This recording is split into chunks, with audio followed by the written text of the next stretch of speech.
আসসালামু আলাইকুম রহমতুল্লাহ বরকাতু। দেখেন, আমি একটা জিনিস না বললেই হয় না। আমি গেছি পুতুল আনতে, পুতুলের নাম তো বলতে পারি না, কিন্তু একটা পুতুল দেখাই। এই পুতুলের নাম কি জানেন? সুপিয়া। এই পুতুলটার নাম হইল সুপিয়া। দেখেন, নামটা অনেক সুন্দর, সুপিয়া পুতুল। ঠিক আছে। আর আরেকটা পুতুল দেখেন, এটার নাম হলো ফ্যামিলি। বাচ্চা টাচ্চা সহকারে, জামাই এবং বউ এবং বাচ্চা, এটার নাম হলো ফ্যামিলি। ফ্যামিলি পুতুলটা অনেক সুন্দর।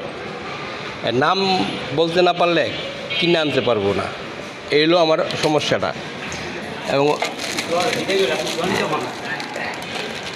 আচ্ছা, ঠিক আছে। দেখেন, সুপিয়া পুতুল। এটা হলো সুপিয়া পুতুল। আলহামদুলিল্লাহ।